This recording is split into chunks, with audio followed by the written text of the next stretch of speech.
So I farm so hard, the employees wanna find me, and then wanna hire me. What's 100K to a guy like me? Could you please remind me? Farm so hard, this ain't easy. Working late nights, you best believe me. My grades can only go ace. Never wanna see another B unless I'm Jay-Z. Farm so hard. What's good, fam? It's your host, Jim Pruitt, aka PharmD and ED, and I'm bringing you another episode of the Pharm So Hard Podcast. Today, we have probably the most special episode I've ever done in my entire life.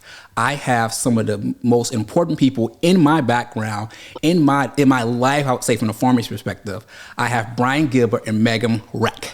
And these are going to be the people who are really behind a lot of the, if you think it's pretty cool, it's because those people thought it was cool and helped me in the background. This is episode 100, and I want to get them on because I want to talk about something that we've all heard about and thought about for the last probably 4 or 5 days. Again, pharmacists being called out and basically being said that we're not doctors. And I'm just going to go ahead and start off by letting our guests introduce themselves very quickly, shout out, again, where they're at, the things that they're doing, and then we're going to go ahead and jump into the episode. We'll start with you, Brian. What's up, nephew? Living the dream, baby. Episode 100. Oh, man, it's good to be back. So my name's Brian Gilbert. I'm an emergency medicine pharmacist and PGY2 residency program director at Weston Medical Center in Wichita, Kansas. Happy to hear. Megan. Hi, guys. Megan Rech. Very excited to be here. I am an emergency medicine pharmacist and research director at Loyola University Medical Center outside of Chicago.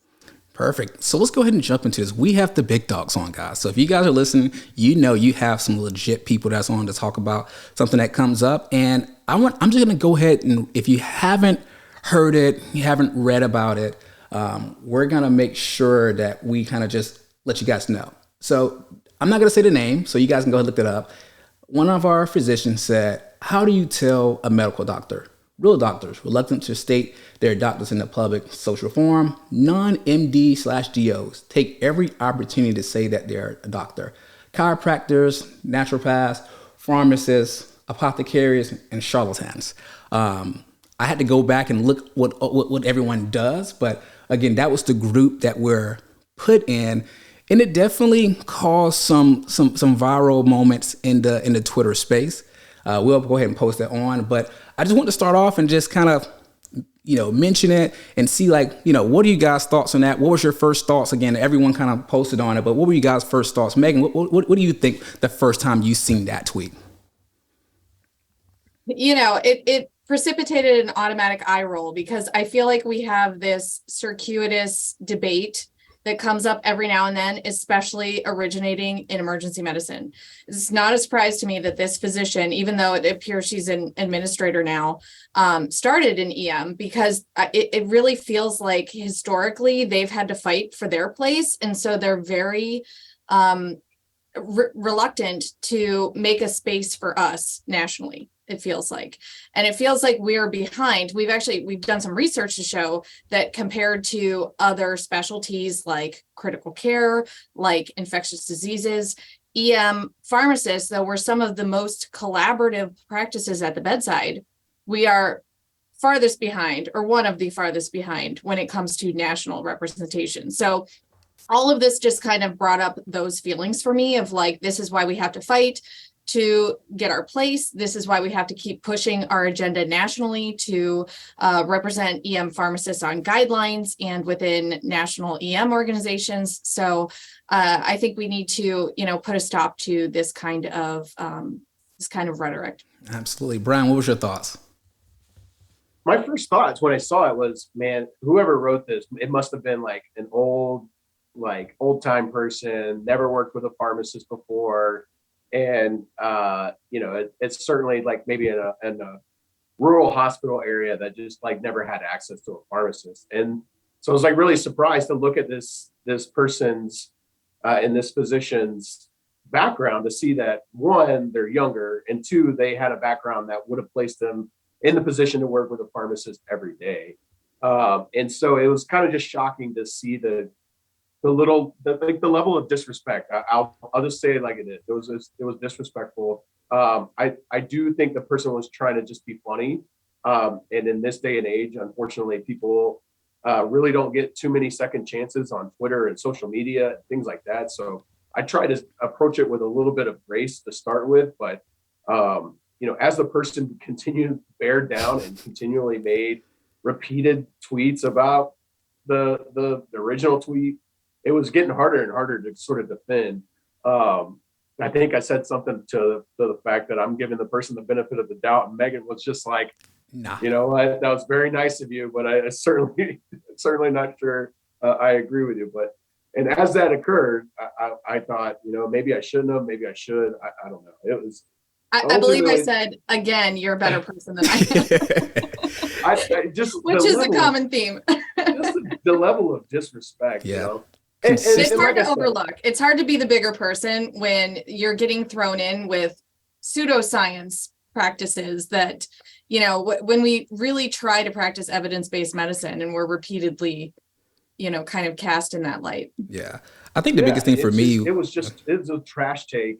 It's certainly a trash take. And, I think one thing, instead of focusing on the negative aspects of it, I did like the idea of how many people, one, like outside of pharmacy, came to defend pharmacists in general, and specifically EM pharmacists. But even two, there's this thought that a lot of pharmacists nowadays, especially post-pandemic, are sort of apathetic towards the profession, and advocacy's been down, and that was certainly not the case. If you pick a fight with pharmacists, we'll come after you. I mean, we certainly rose to the occasion on that end, and I was certainly proud to see the advocacy efforts on that end.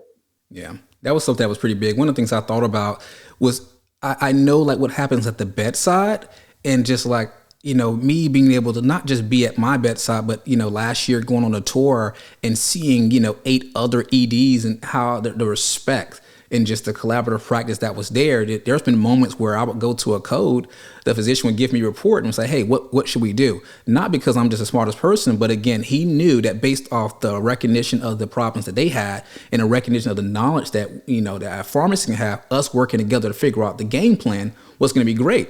And there's been times where that happened consistently. And it's like, it's so crazy to me to think that. And I know that like, I'm a decent pharmacist. There are people who are doing much more, not just at the bedside, but from a research perspective and from an administrative profession, education, it's like all these things we're doing with them and everyone's appreciating it. And then someone who, ED that I visited, the place where she trained is an ED that I visited and spent all day and seeing firsthand what those pharmacists are doing. And more importantly, I spent a significant amount of time with the EM physician leadership, and just being at cases and going to trauma, seeing these and just seeing it myself, it was very surprising to see and hear that.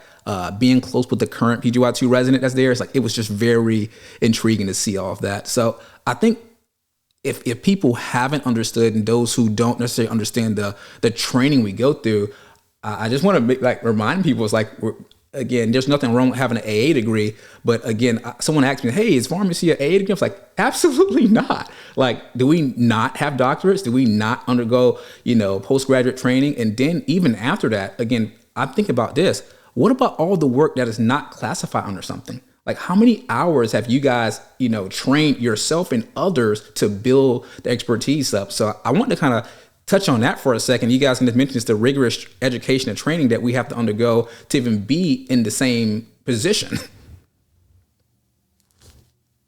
Yeah, I one of the things that always stands out when you talk to most pharmacists is that, and you kind of touched on it, is that we do so much, and we're often asked to do things outside of really what most would consider either our scope or even within our department. So I won't touch as much on our actual practices and things like that, because I think those speak for themselves. The research component, Megan certainly can speak to that a lot more than I can. But, I think about anytime there's a problem at my facility, oftentimes if there's medication related or not, pharmacy is always asked to evaluate the processes or evaluate what's going on, just because we are so good at data analytics and so good at terms of leadership and process improvements. And so those type of things kind of get undersold, usually by pharmacists in general. Mm-hmm. one of the worst things that we have in terms of our profession is a PR problem. And so having these types of podcasts and have these types of forums to be able to advocate for ourselves, or at least other places where we can, are great steps. But certainly there's some other things that we need to consider moving forward. But I think those are just some things that come to mind initially, is that we are the unsung problem solvers of many health systems that really don't get the recognition we deserve. And honestly, that's halfway our fault, just because we aren't, the cloud chasers. But in terms of research, I mean, we're talking to the EM pharmacist and total pharmacy research queen. So I bow down before her. Well, thanks. I collaborate a lot. It's a team effort a lot of times with you. So it's definitely not all me, but I mean, research in terms of fitting that in, a lot of times it's on top of like a busy clinical schedule, and you can't get anything done while on service. It's so distracting to fit anything into your shift in the ED. So a lot of it for, most people in EM, it's taking it home and doing it before or after the shift, or, whenever you can carve out time. So yeah, we have so many pillars across the country in EM pharmacy practice that are continually trying to, push the agenda, push practice forward nationally. And so it's really disappointing and disparaging to see,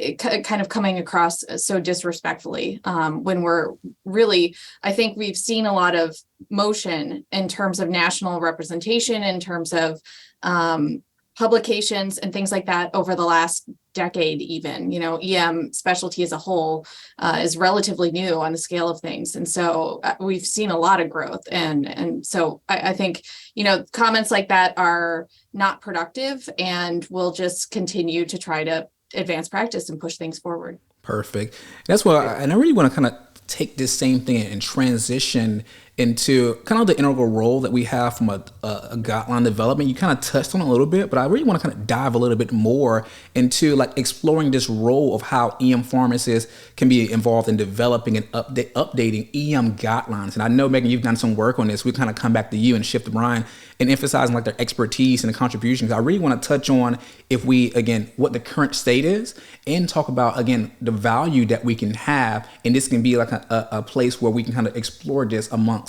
and share this with other EM physicians and organizations.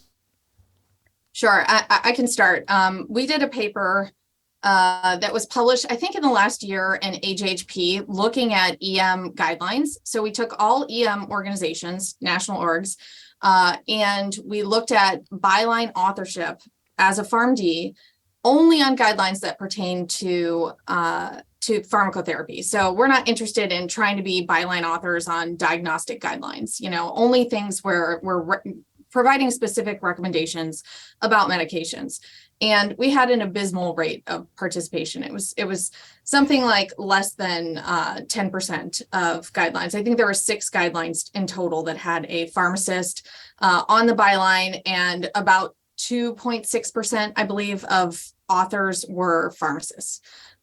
So that's a really disappointing statistic. I think when you look at other specialties that are a little farther along than we are, take, for example, the Society of Critical Care Medicine, which now has metrics in place to make all of their guidelines multidisciplinary moving forward. And so, they've also come a long way from where they were a couple decades ago, but they're much farther ahead than we are. So we need to continue to work to show our expertise. And the way that we do that is through things like this, through platforms like this, through continuing to do research, through submitting proposals for national talks at organizational meetings, and continuing to try to show up so that we can demonstrate that we deserve to be there and that our patients are better when we are represented. We bring a different perspective. Absolutely. What's your thoughts on this, Brian? Yeah, it just makes sense. And you take steps back to think about, if you have a medication related guideline, to have a pharmacist present. I mean, oftentimes, especially in the EM and critical care world, we are the medication experts that are consulted, from the very get-go. So if we're the bedside expert we should be the guideline expert as well, or at least included in that. Additionally, too, EM in practice is just so abundant and varied throughout the country, even from state to even within interstate. There's such a varied difference that you need representation of not only just like different professions, but you need it within different practice settings too, like community settings, academic settings, rural health settings, and all those different things. One of the things that's really kind of interesting to look at the parallels between guideline representation for pharmacists and as it relates to like health system representation of pharmacists. And when you look at like overall, like the totality of leadership for pharmacy, for the most part, unless you're at like a huge, large academic center, the majority of times it stops at director of pharmacy, when in reality, the COOs, the CEOs, those type of things are we're asked by those top tier people to fix a lot of the problems within health systems. And so, part of the things that's kind of interesting to me is to see not only there not be representation on the guideline academic side of things, but also within health systems. And then there's sort of parallels, with it. And so as soon as we begin to gain reputation, either in one of them or both of them, or, whatever it takes, I think that we can kind of move ourselves up overall as a profession if we start to get and be recognized in these positions. Also be remiss, I'm going to give a shout out to Megan because she's not said it yet in terms of research and organizations, but she saw a gap within the representation and is a co-founder of the EM PharmNet, which is basically a research organization dedicated to EM pharmacy. So shout out Megan, shout out Brett Fain. Perfect. And one of the things I want to kind of highlight, again, you guys mentioned these key things, and I think about like what happens at our institutions, and if there's a sepsis issue, I was involved in it from a system level. If there was a sickle cell, all these things I was involved in, and it really started to show. And I would listen to some of the conversations, and it can be something that's very simple to us that's missed, completely missed. And it's like, oh, how come these medications aren't, administered a certain way? And it's like, well, you guys don't do IV push antibiotics, and we have no 50 and 100 cc bags. That's a very easy fix. And it's like, oh, okay. So like you sit in those meetings and kind of figuring out there are small pharmacy related issues that, again, you have to be there to understand that can help from an overall perspective. And I think understanding all of those, and pharmacists sit at a very unique position to understand not just the data behind it, but like kind of the doing part of it as well, and marrying those two. I think EM pharmacists and pharmacists in general have just a special viewpoint that if utilized correctly, this won't just be from an evidence-based standpoint. These are things that are actually going to impact patient care. And for those that are part of leadership, it's going to affect the metrics as well. We've all been part of projects that's been, again, shown to one small tweak here has completely changed the metrics. So I think us being involved in creating EM guidelines from a national standpoint and from a local and state component can really change patient care, and everyone can win from that standpoint. So I'm happy that, again, we're starting that role, and I'm hoping that this platform and many other platforms similar can provide that mold and that just experience. But I want to transition here. So we mentioned like research and a lot of the background from a guideline standpoint. I want to kind of transition to kind of be a little bit more picky here and talk about just leadership roles in general. And I know that we've been trying to, Brian, you just got done serving as president of our organization. Megan, you've been heavily involved in some things. And I want to really kind of go through and kind of talk about highlight the importance of having EM pharmacists in leadership role and connecting that to the need for representation in national organizations.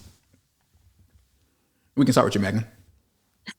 Yeah, I mean, as someone that served in a number of leadership roles, mostly within the Society of Critical Care Medicine, I can see how important it is to have a seat at the table when you're talking about everything that goes on with how the organization directs their activities, directs their funding for resources, for research, and just provide services to their members. So whether that is national conferences, through speakers that they're selecting and things like that. So I've learned a lot of valuable lessons kind of growing up through SCCM. And part of that has helped me to see that we have this void in emergency medicine, right? We don't have a place where we can all go as EM pharmacists and meet together. We have a number of pharmacy organizations, like ACCP is great, ASHP is great. They have EM groups within them, but we don't have a place where we actually have a seat at the table in emergency medicine, where we have like a pharmacist section, for example. And so that's something that we're trying to change and that we're trying to get more involved with, starting with our EMPoweRx Conference at SAEM coming up later this month in like 2 weeks. Mm-hmm. So we're really excited for that. And we hope that that's the first step towards kind of bridging that gap and getting more national involvement in an EM organization. A lot of our EM orgs right now, we can't even be a member of. Mm-hmm. Like ACEP, for example, ACEP is the biggest organization in emergency medicine, and it's very difficult to get involved with because it's physician led. It's only physician members. There are very few pharmacists that have been able to kind of infiltrate their speakers at their conference. Two that I can think of. And so we've got to start somewhere. And I think SAEM is really has welcomed us and has been very open-armed about letting us come in, have our conference with them, and try to grow our platform there. So that's something that I'm really excited about. I think it'll be really good for EM pharmacy practice. Perfect. Your thoughts, Brian? Yeah, shout out SAEM on that. I really do think that, and kudos to Jimmy and Megan on this, because they have put in a lot of hard work to build that relationship, which I think is going to be extremely fruitful for not only just EM pharmacists, but I really do think it's going to be fruitful for the physicians that go to that conference as well. So I really hope that we can get some people trickling in that were maybe just curious at first about EM pharmacy and what we do. And once they see the work that we produce, I think that we're going to be continually offered and asked to be at the table, as Megan said. And she brings up a good point, and something that's pretty interesting to me is we do have pharmacy organizations where there is like a sliver of that organization and a piece of that, or at least a part that is dedicated to emergency medicine.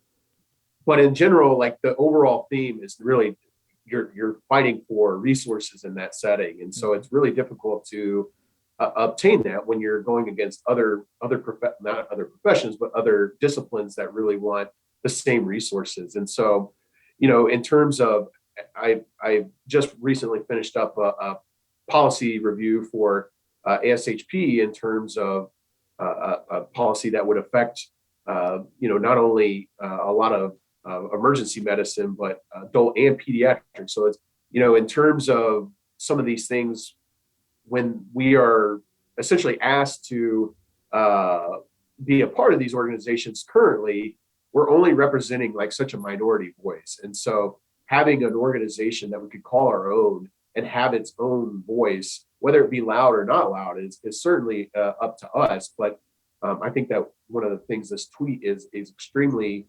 going back to the original sort of topic, this tweet that showed me is that when you put us all together, especially EM pharmacists in general, we can become extremely vocal and extremely dedicated to the profession and advocate for ourselves.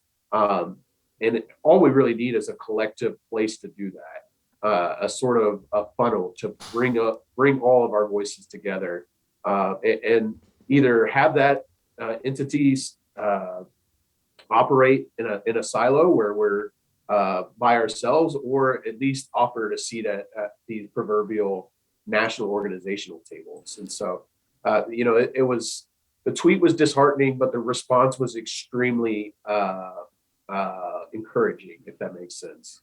Absolutely. And I think that's the biggest thing. And I'm going to be frank, this is something that I've been thinking about for a while. And we spoke about it before. And I think realistically, everyone knows my heart when it comes to EM pharmacists. And I've tried to dedicate everything I can to that. And just there's so many phenomenal people and so much great leadership within.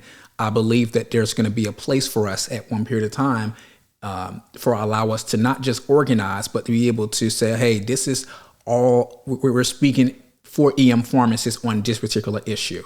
And if these kind of subjects come up or these kind of tweets come up, it'd be great to say, the Society for Emergency Medicine Pharmacists have reviewed this and this is our response. And I think that's something that I'm intrigued with, and it's something that I'm pretty sure that people will be talking about in the coming future. So we won't discuss too much of that, but again, it's something that organizing and having great leadership. Again, I'm speaking to some of the greatest leaders right now, EM, is how can we can kind of get that. But again, I want to hit is another section. We talked about research and guidelines. We talked about organizations and how we can be impactful there. I think one of the things that I've been fortunate to be part of, and you guys have been very involved with over the last few years, is kind of discussing how this conference and the role of conferences in education in itself is going to be important, because I think that's the one spot I think we have right now. I think we provide a lot of education, and I think this conference is going to be, again, a huge direction for that. But I want to kind of just, Megan, you've spoken a little bit, but I kind of want to allow for just a little small snippet for how, again, EMPoweRx, and especially going from last year, the huge response, and then going to this year and the trajectory of this. Yeah, definitely. I mean, I think we were all in the planning committee last year and we were shocked at the turnout. It was just amazing. And it really told us that we were on the right path, that there is a need for this. And so this year, with everything kind of opening up a little more, in-person conferences going back to the norm post-pandemic, we started looking around for where can we get a venue for us all to meet. And so it made the most sense for a lot of reasons to pair with SAEM, because they are very welcoming to us, and they are very multidisciplinary on the scale of EM organizations. And so I think that it will be a great partnership. I think, this is the first year that we're having an in-person conference, and we hope to grow it every year from there. And so I'm really excited to get to see everybody in person, get to meet people in person for the first time. Like Jimmy, I don't think we've ever met in person before. So, it'll be a lot of networking, which I think is one of those intangible things that you get out of a conference that you can't get behind a screen. And so, yeah, it should be a really exciting event. Yeah, I would agree. I mean, you're absolutely right in terms of I think the intangible thing really stuck out to me as well. Just because there's so many side conversations that end up happening, or ideas that form over adult beverages at the watering hole, as I'll say it, in case you don't. I've been in trouble before there, assuming that all EM pharmacists like to indulge in beverages. But, those type of things are just in the camaraderie that's built in those situations as well. It's really hard to, like you said, we finished the educational sessions online with Zoom, and there's just none of that sort of decompressing opportunity that can happen post educational session. And so having a place where we can all gather and network together in our place, that's our, I keep saying our is like a possessive type of thing. And I really do feel like EM pharmacists in general have really clung to that. So I do applaud Megan and Jimmy on that, in terms of finding a spot where we can all come together, and I don't think it can be undersold just exactly how big this is to have that opportunity. And I'll say it again, shout out SAEM. That's a super awesome opportunity for us. I think the other thing that I like the opportunity of this conference is that EM pharmacists in general are they're a little bit different personality than most other pharmacists, and so we can show people that you can still have a professional conference, great education, where you're not in a three-piece suit, right? So I had the fortune of presenting at mid-year this past year, or in whatever it was this last year. And I actually presented in a Santa shirt and got some pretty funny looks. And so, it's just these opportunities of being able to just be relaxed and have that atmosphere that promotes taking the content seriously, but not the person too seriously. So I'm extremely thankful to you two and the rest of the planning committee for putting together, this wonderful conference and this wonderful opportunity for us all to gather. And just like you said, even if it's just meeting for the first time and networking and building and continually building those relationships that we can call upon each other. Yeah, I think absolutely. If I can add one more thing, we're starting this and we want the younger generation, we want the current residents and the new practitioners to get really excited about this and get involved. Like this is the place where we can kind of grow up the future leaders of EM pharmacists. And, I've seen a lot of that. I've been a part of that a lot through SCCM. And I'm really excited to kind of build that place within EM practice through SAEM. And so I think that that is sort of one of those intangible things about meeting in person and hopefully inspiring the next generation, if you will, of learners and new practitioners to get involved and then continue to carry the torch and make it even better every year.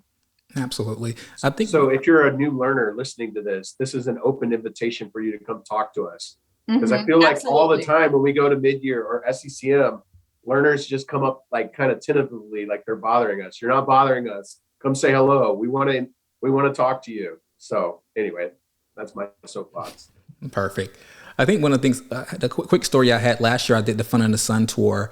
And one of the coolest things that came out of this was that when I was in Atlanta, Stephanie Wong flew from Stockton, California and met us there. And we had a great podcast episode. That was great. But the cool part that came out of that was there's also a SNAFA conference going on as well. I knew one of the guys that when I was SNAFA president, and I said, hey, let's go meet up with this person here. Met up with him. He happened to be sitting beside someone that worked at the pharmacy school where she wanted to teach at. So we're sitting there having a conversation. They start a conversation. Oh, wow, we want some adjunct faculty. They start going back and forth. Next week later, she's sending me her picture as her being kind of her new role with that pharmacy school that she was looking for. Again, she flew already from California. And then the person that was literally sitting in her backyard was sitting right beside her. And I think those kind of things are phenomenal. That same time frame, I'm sitting and talking to someone who's going to be my current boss right now. So again, it's like just going and being in these environments. It's just one session. Again, one session being with someone for 30 minutes led to opportunities for me and her to have new jobs. And it was just one day. So I think these are the things that people don't think about. And it's just so organic and it's such a great opportunity to be in person. So we're looking forward to that for this year, but also just again, moving forward for the next years. And I think that's something that I really want to emphasize, just like you can't even tell how valuable these things would be. So thank you for everyone that's coming in person. If you're virtual, we're going to definitely have a great session for you guys as well. And the chat from last year was fire. So we're going to have to actually build a whole separate, component to handle the chat. Someone's entire job for this conference is to watch the chat. So that's how great it was. So if you guys are listening, don't be charlatans. You definitely show up and be involved in that. And I'm gonna close it out there. I want to just recap, some of the things that we talked about today, as far as like pharmacists being involved in research. Again, us not necessarily being EM pharmacists, having a little less than 3% representation in EM guidelines, which is going to change. We have the people in place, we have the knowledge in place, and I believe at this point moving forward, we have the voice in place to make those things happen.